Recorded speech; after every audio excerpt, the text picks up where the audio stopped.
उम्मीद है आप सब खैरियत से होंगे। अच्छा, आज हम जिस टॉपिक के साथ आए हैं वो टाइम पीरियड के हवाले से है। ठीक है, हमारे पास बहुत सी फैमिलीज आती हैं और उनका एक ही क्वेश्चन होता है कि मैडम हमारे पेशेंट को मिनिमम कितना टाइम चाहिए होगा। ठीक है, हमारे ख्याल में हमारे पेशेंट के लिए तो 1 मंथ इनफ है, या हमारे पेशेंट के लिए 20 डेज इनफ हैं, या आप क्या सजेस्ट करती हैं। वो सजेशंस पे तो हमारे कम जाते हैं, वो तो अपने टाइम पीरियड को फिक्स करके आके हमें भी फिक्सेशन में ऐड कर रहे होते हैं कि आपने टाइम पीरियड रखना है और हमारे पेशेंट कोशिश करें कि आप इसमें मैनेज करें। याद रखिएगा, नशा की जब हम बात करते हैं तो वो एक एडिक्शन की फील्ड में आता है। ठीक है, एडिक्ट, ठीक है, वन समवन इज एडिक्ट। हम ये नहीं कहते हैं कि वो यूज़र है, कभी कभार किया उसने, कभी कभार सिगरेट लिया उसने, कभी कभार पिया, उसको इशू हो गया। जब हम एडिक्शन की बात करते हैं तो एडिक्शन बहुत वास्ट फील्ड है। ठीक है, तो उसमें यानी कि वो एडिक्ट है, वो केमिकल डिपेंडेंट है, ना सिर्फ केमिकल डिपेंडेंट है बल्कि फिजिकली भी, साइकोलॉजिकली भी, सोशली भी वो उसका हैंडीकैप है। ठीक है, जब हम इस चीज़ को डिस्कस करते हैं तो इसके लिए फिर आप टाइम पीरियड किसी भी मुआलजीन को, किसी भी इंस्टीट्यूट को आप ये फिक्स नहीं कर सकते हैं कि ये इतना टाइम पीरियड आपके पास है और खुदा आप इसको इसमें मैनेज करें।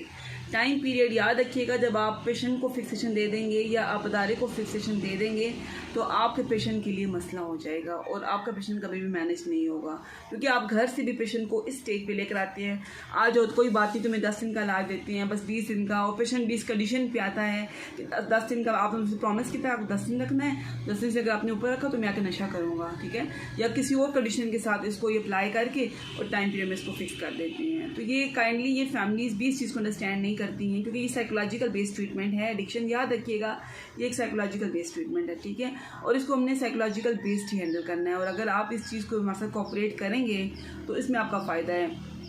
एक चीज़, दूसरा क्वेश्चन मेरे पास बहुत ज़्यादा आता है कि पेशेंट बार बार रिलैप्स करती है। बार बार रिलैप्स करने की बहुत सी रीजंस हैं, और यही वजह है कि फैमिली जो सी हैं, कभी एक इंस्टीट्यूट में 10 दिन रखती हैं, दूसरे में 15 दिन रखती हैं, एक में 1 महीना लगा देती हैं, 2 महीना करते करते इस तरह से उनके बहुत ज़्यादा ट्रीटमेंट्स हो जाते हैं। ठीक है, जब एक पेशेंट के बहुत ज़्यादा ट्रीटमेंट्स होंगे तो उस चीज़ से कैसे आएगा बाहर, उस चीज़ से वो बाहर नहीं आ सकता, क्योंकि आपने उसको लर्निंग उसकी स्ट्रॉन्ग कर दी है कि भाई यानी कि पेशेंट ठीक तो होते नहीं है, बस ट्यूनिंग का फैक्टर आ जाता है बीच में, और कोई बात नहीं है कि एक इदारे से नहीं, दूसरे से नहीं, तीसरे से इलाज करवा लें। तो ये चीज़ें जब आपकी इस कंडीशन में आएंगी तो पेशेंट आपका कभी भी मैनेज नहीं करेगा, और इस चीज़ को ही हमने फैमिली को भी सिखाना है और पेशेंट को भी बताना है कि आपने इस चीज़ पर फिक्सेशन नहीं रखनी है और टाइम पीरियड में नहीं फंसना है। ठीक है, मेरे पास कोई भी फैमिलीज आती हैं, वो कहती है कि मैडम हमारा पेशेंट रिलैप्स कर गया। ठीक है, या पहले हमने फलां जगह से इलाज करवाया, फलां जगह से करवाया। मेरा उनसे पहला क्वेश्चन यही होता है कि क्या आपने दोबारा जब इसका इलाज करवाया था आपने इसका टाइम पीरियड बढ़ाया था? तो कहते हैं नहीं मैडम, टाइम पीरियड की ज़रूरत नहीं पड़ी थी। भाई आप कैसे कह सकते हैं टाइम पीरियड की ज़रूरत नहीं पड़ी थी? ज़ाहिर पेशेंट है, अगर वो 3 माह में ठीक नहीं हुआ तो उसका मतलब है ही नीड 6 मंथ्स, 6 मंथ में नहीं तो he might be he needs 9 months. ठीक है, रीजंस क्या है कि पेशेंट टू पेशेंट डिजीज़ भी वेरी करती है, उसकी पर्सनालिटी वेरी करती है, तो इन चीज़ों को अंडरस्टैंड करना फैमिली को भी बहुत ज़रूरी है। काइंडली टाइम पीरियड एक बहुत बड़ा एक आप कह रहे हैं साइकोलॉजिकल इशू है, जो कि एडिक्शन में जाने की सबसे बड़ी वजह है। इस चीज़ से अपने पेशेंट्स को भी बचाएं और ख़ुद भी बचें। जितना आप अपने पेशेंट को बचाना है, आपने इस चीज़ से बचाएंगे उतना ही आपका पेशेंट बहाली में जाएगा। और काइंडली मुआलजीन के मुताबिक चलें, थेरापिस्ट के अकॉर्डिंग चलें, जैसे वो आपको गाइडलाइन देते हैं आप उसके अकॉर्डिंग चलें। इलाज याद रखिएगा, इलाज यकीनी है, इस चीज़ से इनकार हम नहीं कर सकते हैं कि पेशेंट मैनेज नहीं हुए हैं।